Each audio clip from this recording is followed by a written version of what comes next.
hope you're all well and settled, and as the sun rises, we have a great way to start our session, get into the right mood for what we're doing today.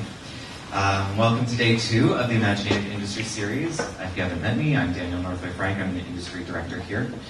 And I hope that through our projected content, you can feel the setting tone for today's morning's discussion, breaking the mold, developing Indigenous narrative models. I'd like to thank our Industry Series sponsors, CBC and CBC Docs. I want to thank our presenter for this session, the R&N Lang Foundation, who have been great supporters of our insightful and uniquely Indigenous-centered presentations the last couple of years of the festival, so thank you to them. We acknowledge the Dish with One Spoon Treaty and give thanks to Mississaugas of the New Credit, the Haudenosaunee, and the Huron-Wendat for the privilege of working and living on their territory.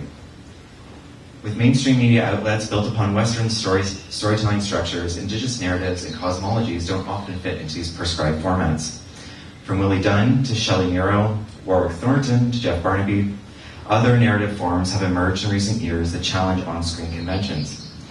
Led by producer Gregory Joyce, this panel will examine the development and future of Indigenous storytelling, sub-themes, cyclical narratives, and the use of symbolism and traditional story structure to stimulate discussion and contemplate future casting of Indigenous on-screen art forms.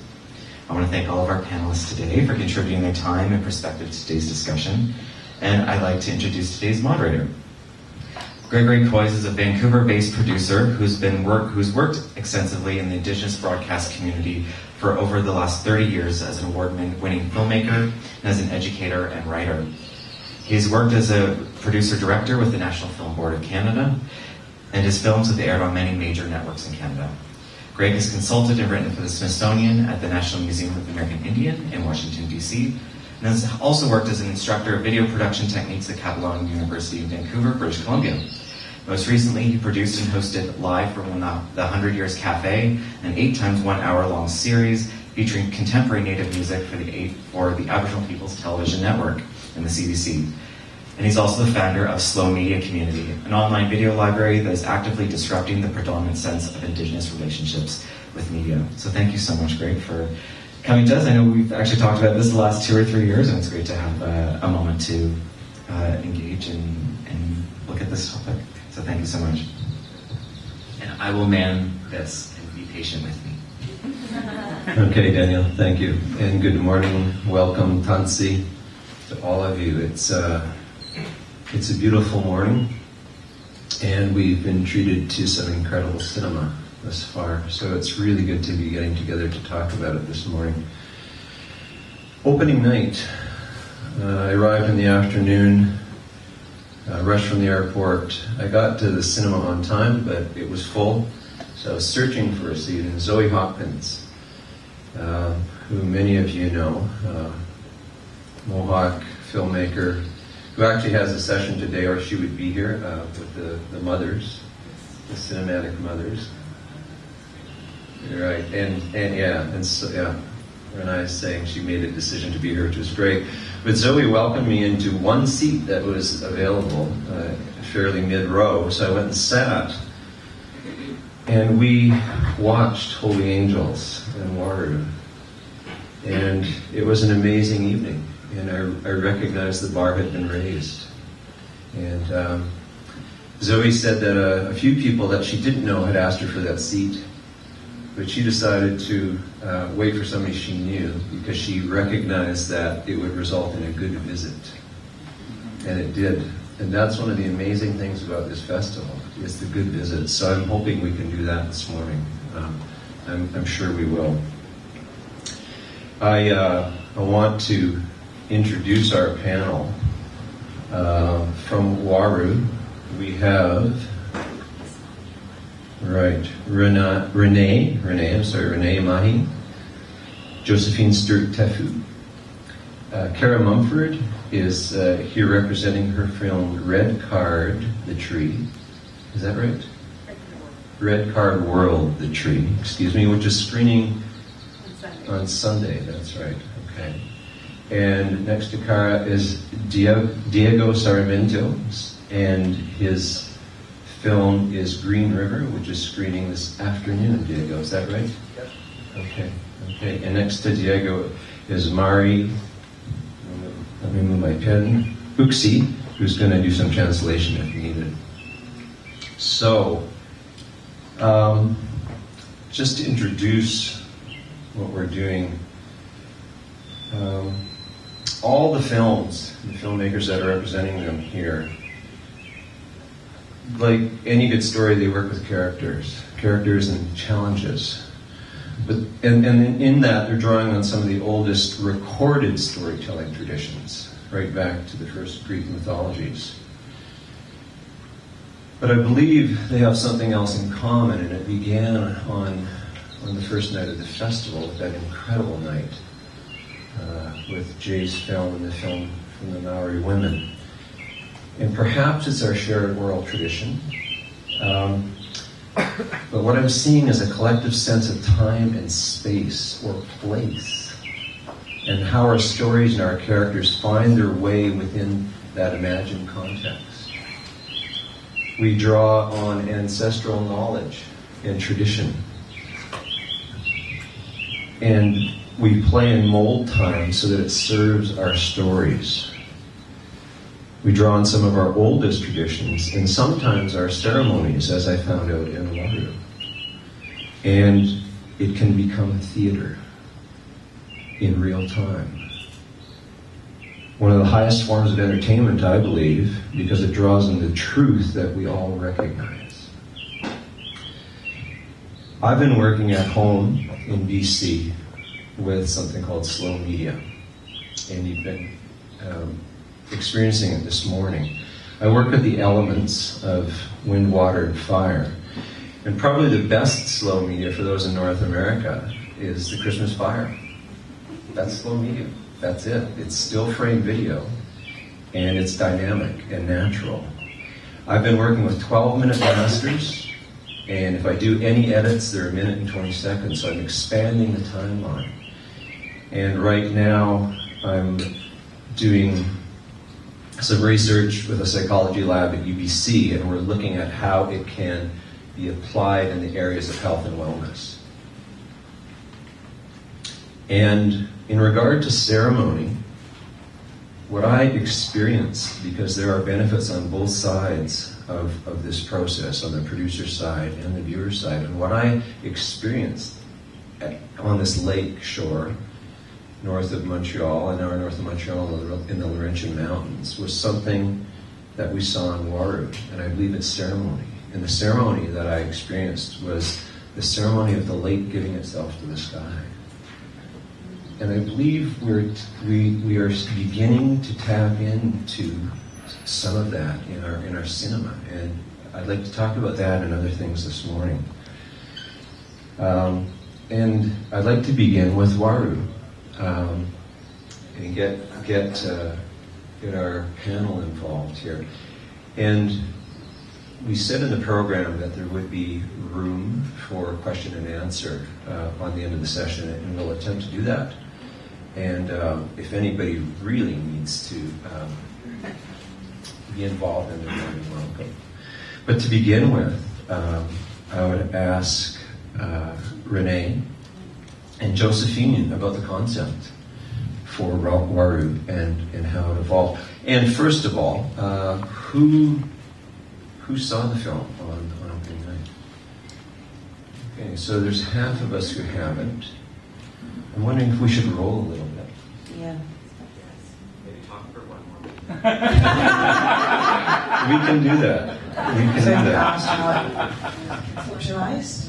Yeah, I was wondering about the concept, because it's a very distinct and courageous concept.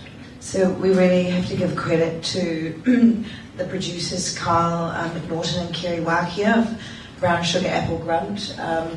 They had the vision to bring 9 of us in the end, but initially it was 8 Wahine Māori directors, and they put a call out, Māori women directors who are interested in making some work together. There wasn't a lot more information beyond that, and apparently there was about 50 women who applied, and they brought us all together, and Josephine came on to the island, and we became 9, and they gave us 5 non-negotiables at the beginning. The first was that Each film had to be directed by a Māori woman director. Each film had to have a lead Māori woman character. Each film was set in 10 minutes of time, and that was the same 10 minutes of time, so each film was 10 o'clock to 10 past 10. Each film had to be centred around the death of a child through the hands of a caregiver, and they all had to be one shot, so no cuts. So we were brought together onto the island at Waiheke, and we began a wānanga or sharing process to try and figure out what the work was, because each of us came really somewhat of a blank canvas. Okay. I think it was an incredibly courageous decision, and I'm wondering, there was some obviously some challenges there. It's a fairly loose narrative cohesion, I would say. And was that a concern at all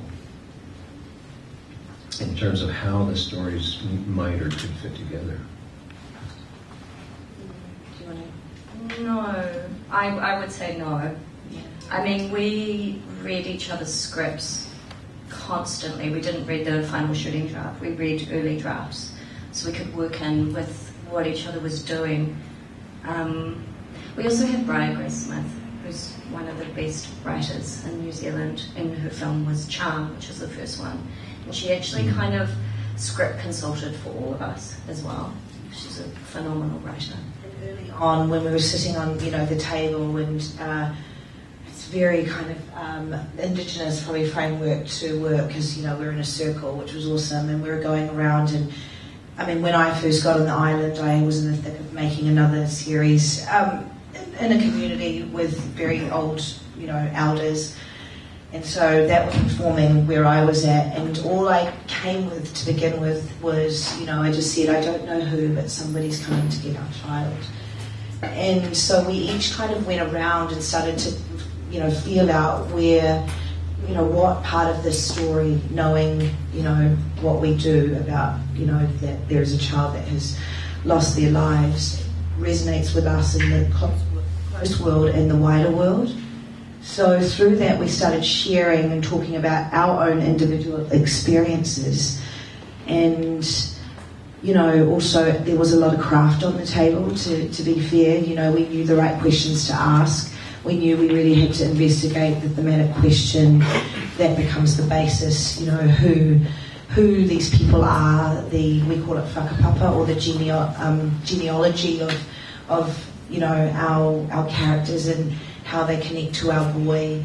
And so, we worked really, really quickly. We were able to really, flesh things through, see how our stories could weave into one another, so it is one cohesive, feature, yet, 8 different perspectives. And as Josephine said, we worked really closely. By the end of the 5 days, I actually had a first draft, because the process was so, it was amazing.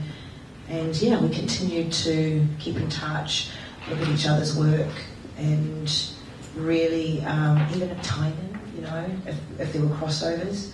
So the production process was on an island. You gathered and shot this all consecutively? Yeah, we went to the island to develop the story and the narrative. That was all the island was for. A few of us came out with very rough first drafts when we left the island, but we were shooting, I think it was 2.5 months later after leaving the island. And the film was shot in 8 days. So every film got 1 day to shoot. And were those consecutive days? 4 days, 2 days off for our crew, and then another 4 days. So they were rolling over set to set. Our crew worked very, very hard. They were exhausted. They had to arrive at a set, pack into the set, dress where we were, dress all of our actors who they'd, really only met at a distance or had a few fittings with. And then, like with my one, we started filming at 1 p.m, so I had 4 hours to shoot to get a winner before the lights, our beautiful son, Tamanui Te Rā, we call him, until he descended. So, well, Renee, we have your piece up. Should we have a look? I think it would inform us.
Oh my darling.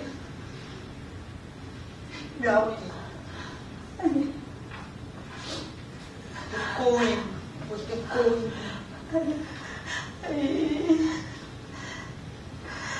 Kaya mo ko punaran. Kay Papa. Kay Feaya. Kaya mahirin niya. Kaya te ai. Iti chikatan.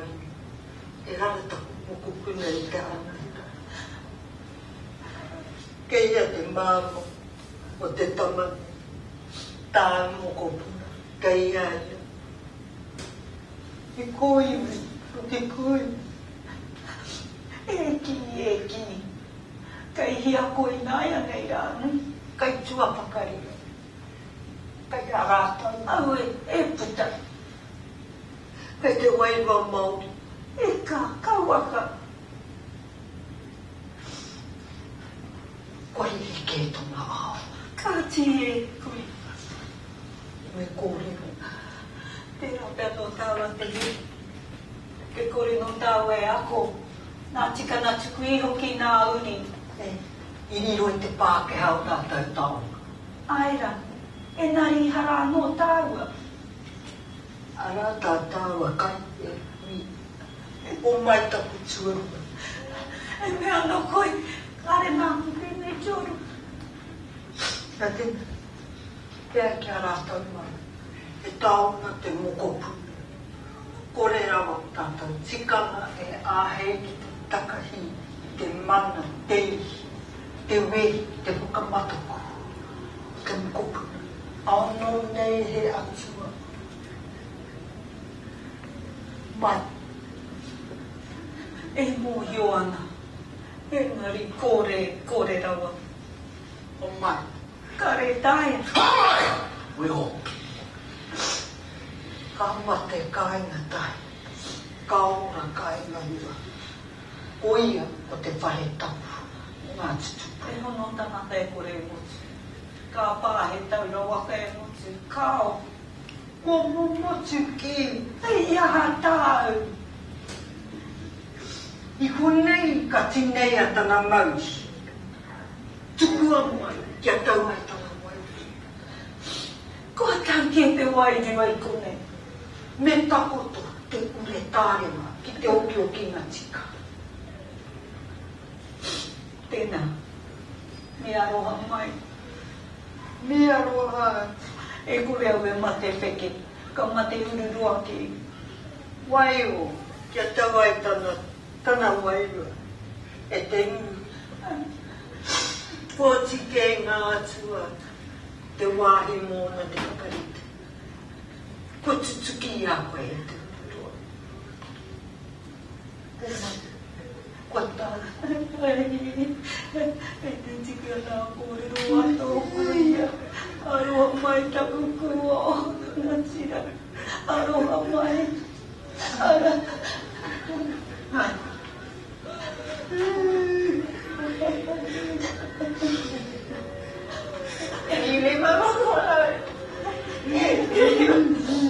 It's all business like you.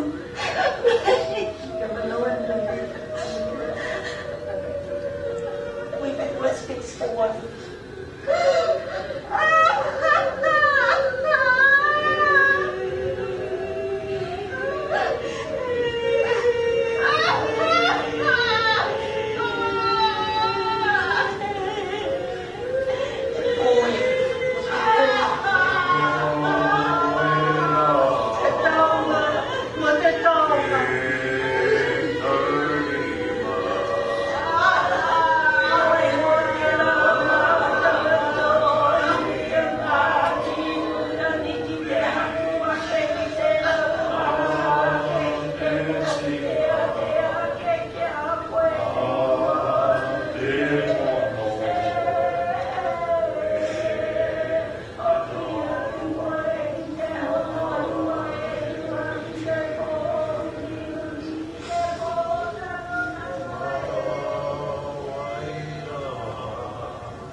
Wow.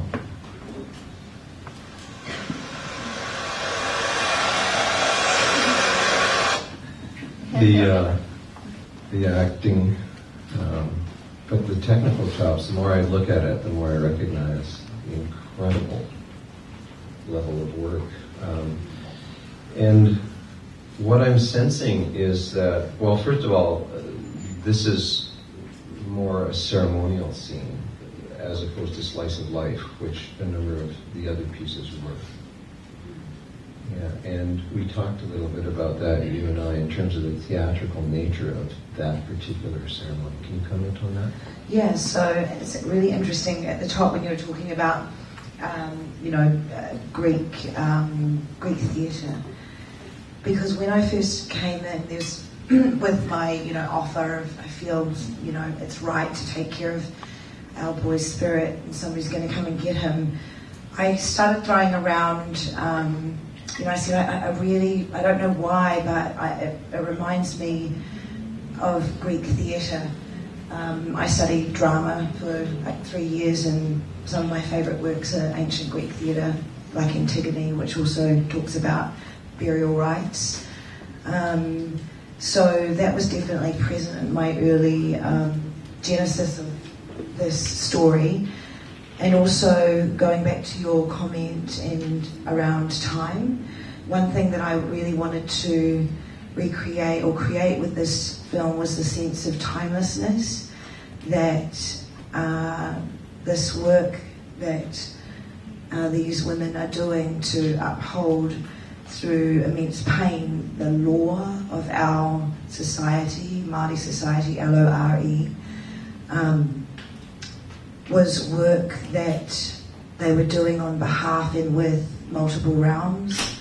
So, the ancestral round, our ancestors or their ancestors, as well as, the earth, Mother Earth, and the sky, and our Sky Father. And I wanted the feeling that all of those, spiritual gods, deities, and ancestors were present in this conversation. So I wrote a genealogy for both sides of, Hina and Rānui coming on. And after spending time, like I said, with, very wise elders whose knowledge went back, hundreds of years, in terms of, well, probably longer than that, but I really had a sense of the old world and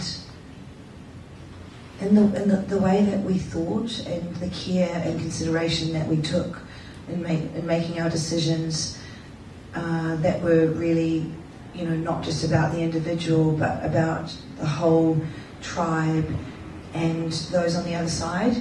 So I wanted it to feel like it could have been 100 years, 200 years, 300 years ago. Yeah, so it's timeless in that nature. And I think we're starved for real time in our cinematic lives, certainly in our media lives. We're starved for real time, and that certainly was part of the appeal for me, especially with this particular scene in the feature compilation. And before we move on to our other panelists, Josephine, you mentioned that your script was based on some family stories. Yeah, so Alwyn is a little bit the polar opposite of Renee's. It's pretty rock and roll. It's about these two sisters called Titty and Bash. Titty is short for Whatatiri, which means thunder, and Bash is short for Uira, which is lightning. So I wrote it imagining that there's this storm moving up the country to come and cleanse what's happened. So in a nutshell, it's these two sisters that go to a house to rescue some kids. One of them wants to go, and the other one doesn't want to do it because she's scared. And that's, in essence, the story. But more than that, I wrote a voiceover in it. And the voiceover is of the boy Waru, who we talk about through the whole film. I needed to find a way to connect our story. And so I used his voice. And it's funny because Renee mentions the spirit leaping off the horizon, which is like there's a Pahutakawa tree at the top of the North Island, and Māori believe that that's where your spirit steps off to go into the other realm. And that's what I imagined, that his spirit is travelling up the country and he's following all these women on his way to go leap off. But yeah, it's culturally though, our story's very contemporary, but I had to be true to myself. I wasn't really raised Māori. What I know of it is a lot of drugs and alcohol and gangs. There was love, but there was that really heavy side for me in my experience, and I had to write my truth. I wasn't. That's Of course. Whereas I, on the other hand, was very fortunate that both of my whānau, my family on my Ngāpuhi in the far north tribe and my Te Arawa tribe. My dad is one of 13, and my uncles and aunties were stunning people, and they really taught us very, very well, and I was very grateful for that. There was hardship, but that wasn't through my own family. And so I really wanted to reflect that in my film, that our people are people of mana or prestige and honour, and that, what happened in our country with, colonisation has had a massive effect on us losing our way. Mm-hmm. Well, I want to say thank you, Hi, for this incredible project, because I do believe it has raised the bar in many ways in terms of what will follow it. And I want to include our other panelists, and before we get to a world premiere of Kara Mumford's piece later, because we're talking about time, Diego, I want to introduce Green River, the time of the Yakarunas. Is that the correct pronunciation? Yakarunas? Yakarunas.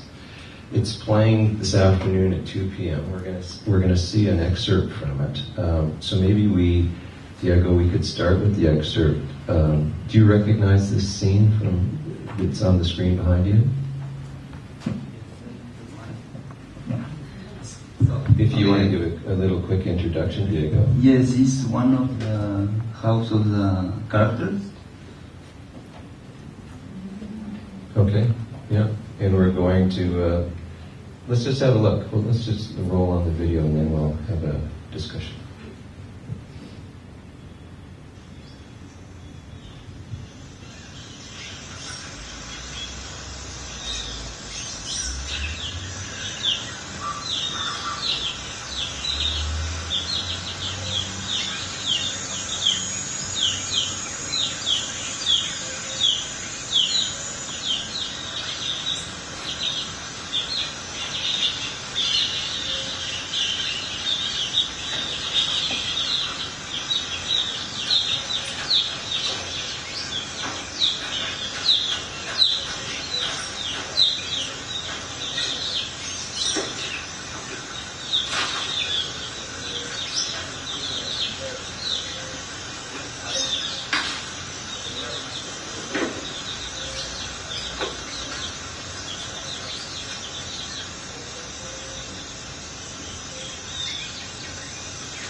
simpaticones, todo puede ser un sacrificio, mai cuidante no.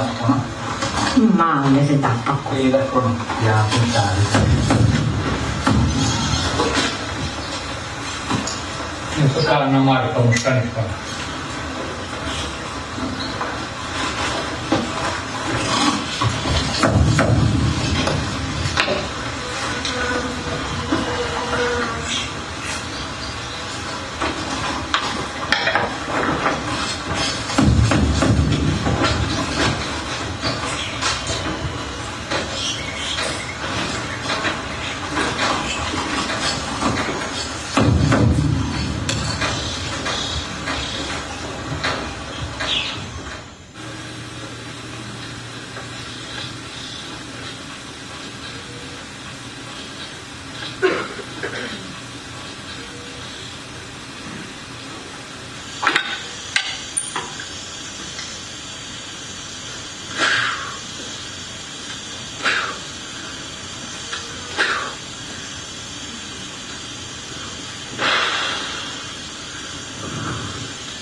So Diego, I'm curious as to what your intent and your approach was in making the film and approaching these communities, but also what was your conversation with these people, with your subjects? Well, I will speak in Spanish and here's me Rich for the translation. Helping me. Bueno, nosotros tuvimos mucho contacto con ellos previamente porque hicimos un taller para niños en el 2012 y entonces ellos eran los padres, los abuelos de los niños. We had a lot of contact with them. In 2012 we did a workshop with the kids and these were the grandparents for the kids that we work with. Entonces igual este es un lugar al que nosotros vamos constantemente. Bueno, digo nosotros porque trabajo con mi hermano y dirigimos la película con mi hermano. This is a place where we go very often, and I say we because it's my brother and I who would make the film, and with Sarah Fields before as well. Y bueno, la idea era transmitir un poco la cotidianeidad de las personas que viven en armonía con la naturaleza, ¿no? Porque era un poco transmitir la idea de respeto por los ancianos, por los saberes tradicionales y también por cómo ellos viven en armonía con la naturaleza. The idea was to show their everyday life and how they live in harmony with nature and the elders, how they have their respect and they take care of their land. Y también un poco transmitir el ritmo, ¿no? Porque es transmitir la sensación de que estamos en este lugar con unos ritmos muy pausados, ¿no? De zonas rurales, ya un poco diferente tal vez de lo que es lo urbano. Also to talk about the rhythm of how different it is to live from the urban life and what it's like to live over there.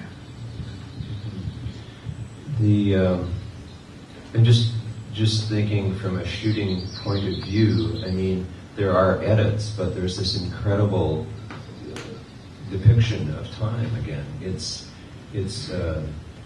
certainly unhurried. I'm wondering how you said you'd been there before, so their relationship with you as a cinematographer and someone who's in their life is comfortable, obviously. Did you talk to them about what you were doing, your vision, and how you wanted to portray them? Sí, justo como hicimos el taller que dije en el año 2012, sobre todo con sus nietos, ellos vieron, ¿no? el material que se grabó ahí, entonces bueno, les gustó y les propusimos grabar algo con ellos. Y igual son personas con las que tenemos mucha confianza, entonces hay una relación de amistad más que de ir a grabar un momento, porque es un lugar al que vamos constantemente. They have already established this relationship during the workshop in 2012, and they saw the material that they had when they were working with the French children. So they developed this trust and this confidence. And I'm wondering what the reaction has been. Has this screened in Cusco? Have you screened it at home? No, todavía. Recién en Perú la estrenamos en agosto en el Festival de Lima y recién ha obtenido un fondo de distribución para poder mostrarlo en diferentes lugares y bueno, la idea es sobre todo mostrarlo en esta comunidad primero, que eso lo vamos a hacer volviendo, y luego en otras comunidades de la selva, porque creo que es importante también que la gente se vea reflejada en la pantalla. They say that not yet. Just recently, now in August, they showed it in Lima, but the idea is that they could reach other communities, like in remote places, like the jungle. I don't want to call it the jungle, but that's what I said. The Amazon. There we go. And you screened it in Berlin as well. You've been to Berlin? Sí, fue la premiere mundial en febrero. The premiere? That was the premiere, yes. In Berlin? Yes. Yeah, okay. What's the response been internationally to this? Bueno, generalmente había una buena aceptación, yo creo que sobre todo por lo que tú dijiste del ritmo. Bueno, casi todos los que van a ver la película son gente que vive en las ciudades, en lugares donde hay mucho movimiento, ¿no? Mucho ritmo fuerte, y creo que esto es como un respiro para también transmitir, ¿no? Cómo otras personas viven en la naturaleza y es completamente autosustentable. It has a great response, especially for something what you mentioned about the rhythm, because people that go to see this film are people who live like in the big cities, and it's such a concern for them to see that. Is there any comments or questions from any of our other panelists? We can move on to we'll open it up to questions later. To me, it's obviously a rhythm there, but I'm seeing a presence with and through the camera, and that's part of what we've been exploring with slow media, and it's a different approach. I think it's a different approach with the camera in regard to these communities, and it's in common. It feels like it's true to the time of the community, to the time and pace of the community. And so, do you adjust your pace or your approach if when you come to that community after coming out of Cusco?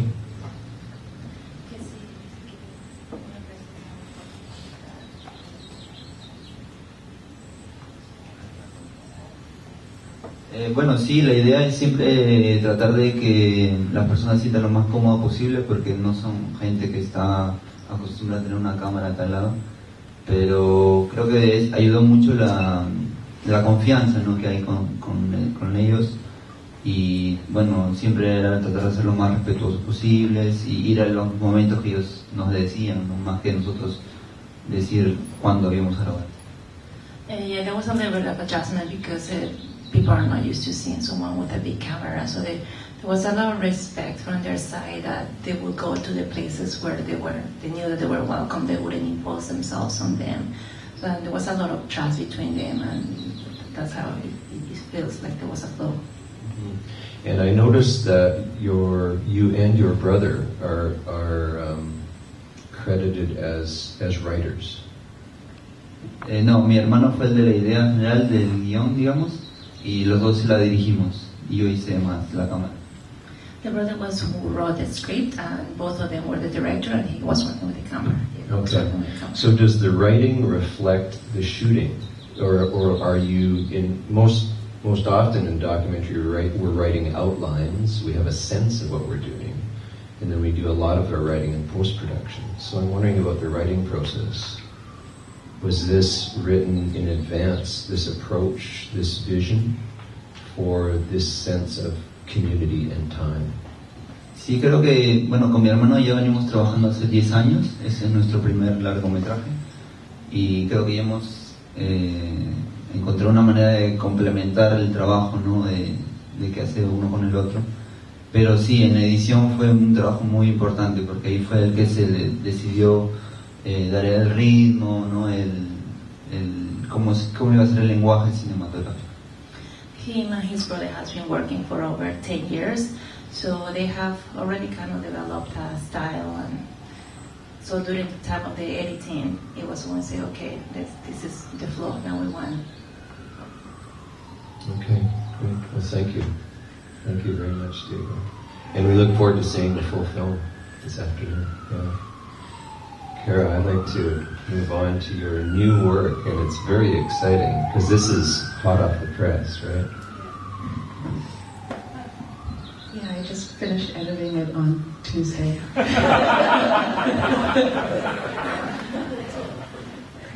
Well, that's amazing. And tell us a little bit about, it was a commission by Imaginative, is that correct? It was part of the Charles Street Video Imaginative residency for this year. So I applied for the call in the spring,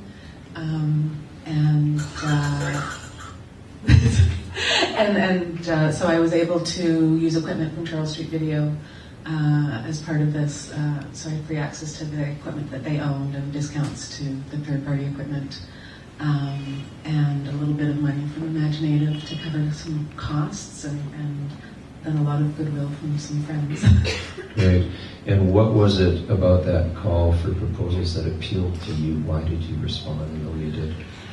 Well, I've been working on this concept of the sovereign Michi-Saagiig territory 150 years in the future. And it's been something that I've been developing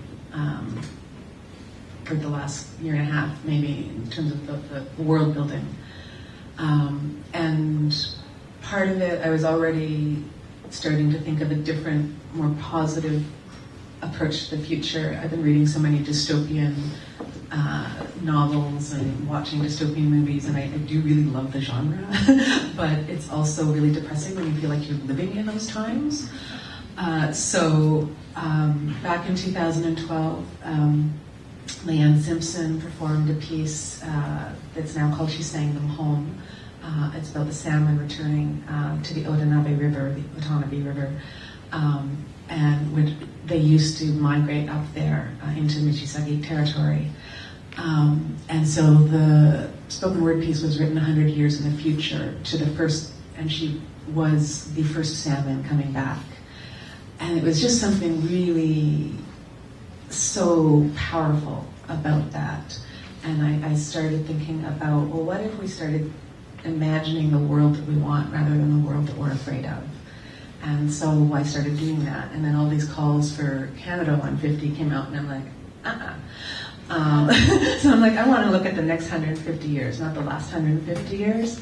And I want to look at us getting land back and sovereignty back and governance back. And I want to look at a time when people will be looking to live on land that is under Indigenous governance, because that's the healthy land to live on. So this gave me that opportunity to do that. Wonderful. This is the world premiere of Red Card World Retreat.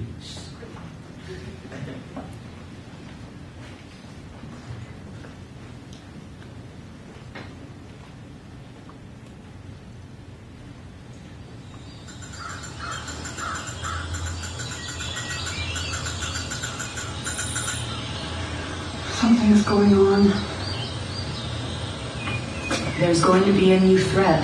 Corporate cities. Cities are in ruins. There's no corporations left. No resources. Trust me and listen. They prepared. For 100 years. They went underground in 2067. They survived the Great Cleansing. Now they need supplies. People. Children. Are you sure? You know I am. I've seen it from inside your descendants.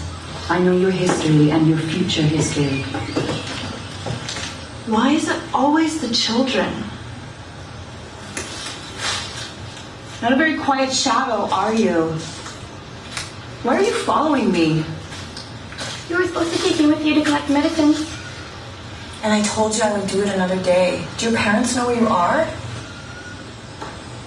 Don't worry when they realize you're missing. But I'm not missing.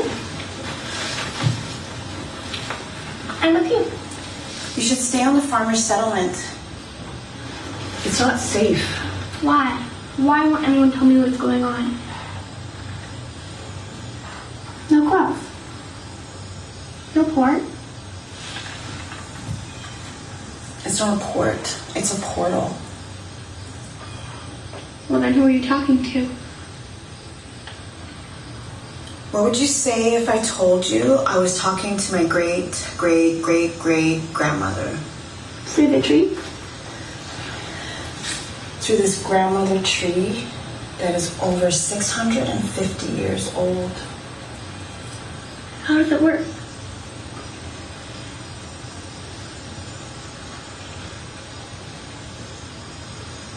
About 150 years ago, my ancestors brought back the tradition of feasting the trees. About 75 years after that, we regained our family, our traditional territory. And we came to an understanding with the trees, like a natural understanding that's still in place today. A natural understanding. Kind of like we have with the farmer's settlement. Your people call it a treaty. But with trees? Why? Do you think that's weird? These are powerful beings with a massive communication network. And they're sharing their network with us. They deserve their own agreement. Don't you think so?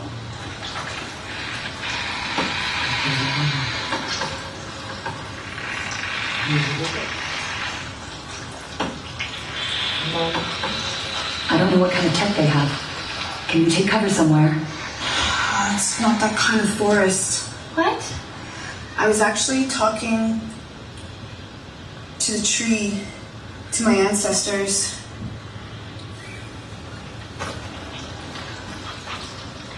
You do wrong. I'm laughing.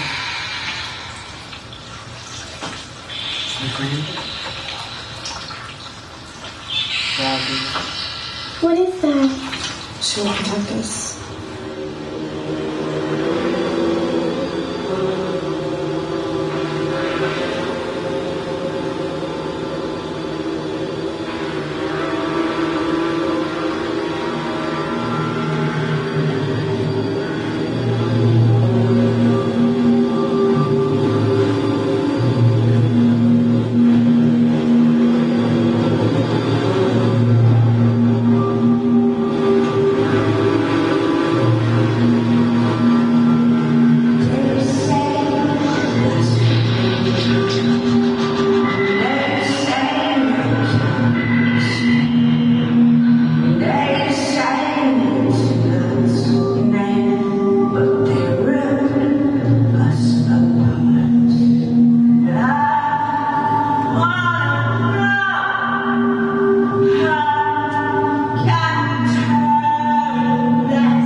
A bit unsettling. I have no ability to judge how other people perceive it at this point, so. Yeah, I mean,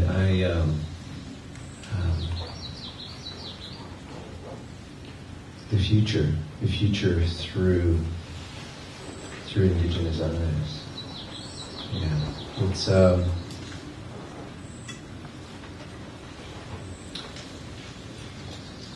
well, I'm thinking about time again, and we've leaped forward.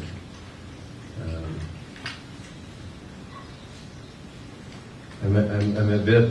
I mean, I'm digesting, I guess. Really. Okay. Yeah, just digesting. A child, a non-native child. Interesting casting. Yeah, one of the things that I wanted to look at is the relationships with allies, and it's something that I've been doing some community consultations. I started at Curve Lake, and I'm going to go to Alderville, Hiawatha, Scugog, all of the Michizaki who are part of the Williams Treaty. And I was quite happy to hear about the elder from Curve Lake, Dorothy Taylor, talking about the importance of allies moving forward. And I shouldn't use the word allies. I feel like that's such an academic term that we use, but that all of the people who envision a better world. And there are a lot of non-Indigenous people who want to be part of that. And so Emma was in the film.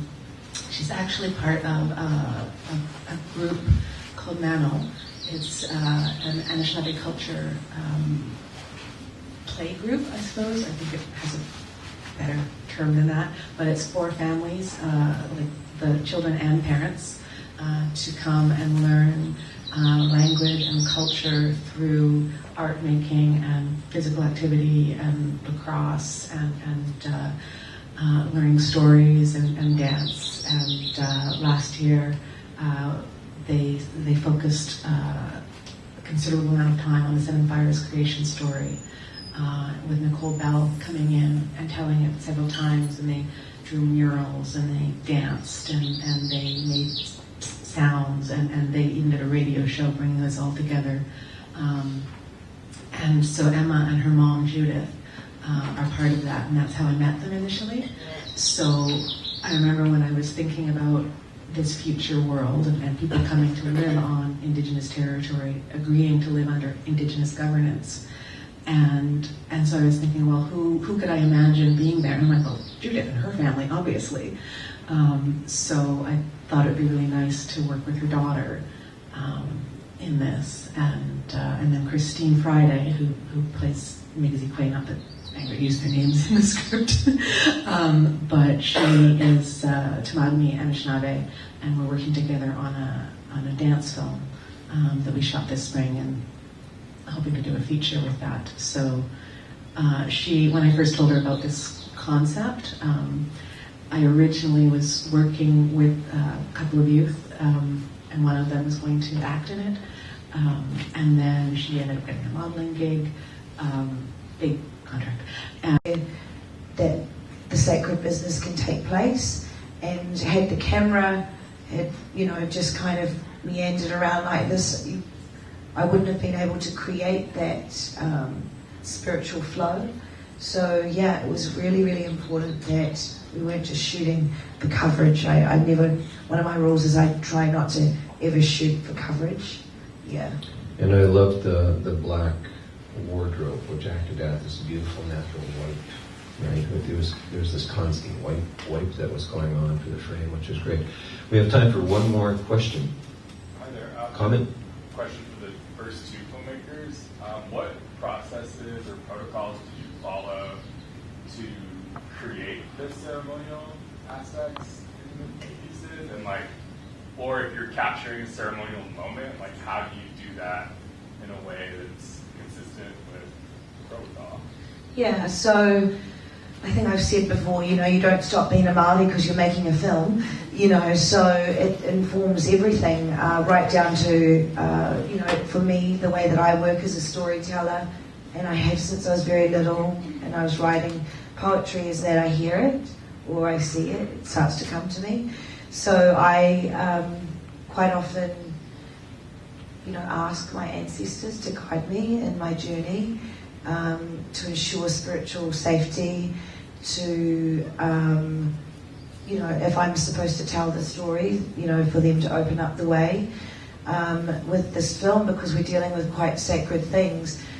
Even just finding we call it a marae, or a sacred meeting house to film in, we really had to talk through that, because we understood that in the people of the land, or where we were filming, would most likely feel that if you bring an empty casket onto a marae, then it can cause what we call a karangamati, or a call to fill it. So myself and our production designer, who was also a Māori woman, so that was really important to have the right person in that role, really understood that there were, we would have to put protections and prayers around, everything that we did, and nothing was discarded in terms of ensuring that there was spiritual safety. No, we didn't, because what we did is we put a kaupari around the coffin, so which is like a cloak, or you blanket here, a spiritual blanket. And I also, Scotty Morrison, who is a wonderful treasure of ours in New Zealand, did a wonderful prayer in the morning at sunrise, calling all of our gods and ancestors and to come, and then I also asked all of our ancestors of everybody. We had a mixed crew from all over the place, but all of our ancestors to come together and hold hands around us, ensuring that we could proceed through the day. I also made sure that I cast the right people. So it was important that both Kararaina, who played Ranui, and Mere, who played Hinga, I said to the casting director, they must have been, they absolutely need to be native speakers of their language, and they must, it's important they are raised in our world, so that they understand the perspective, because then half of,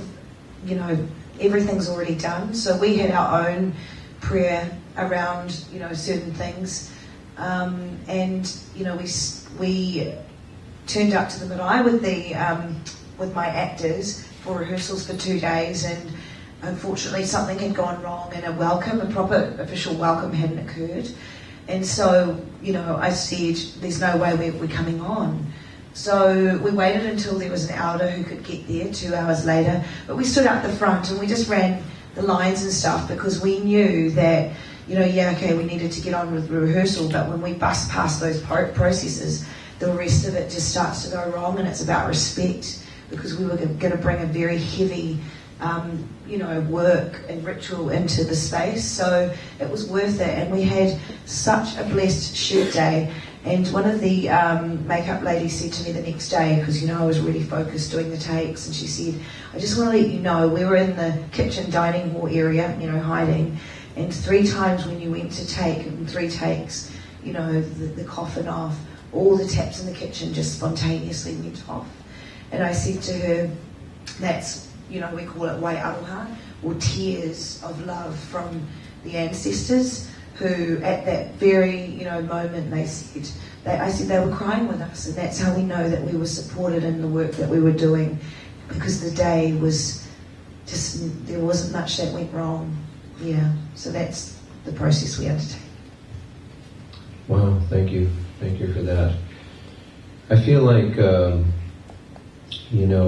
this exploration of presence through the camera and what we bring to that, our history, our tradition, our ceremony, our ancestors, is all really what's defining our cinema as we move forward. And I really want to thank Renee and Josephine and Kara and Diego and Mari for sitting with us this morning, because I think these discussions are are one of the keys. Imaginative is an incredible place for good visits, and I think it's important to do that. So thank you all for joining us, and I'd like to offer some applause for Daniel and his staff and volunteers for hosting us.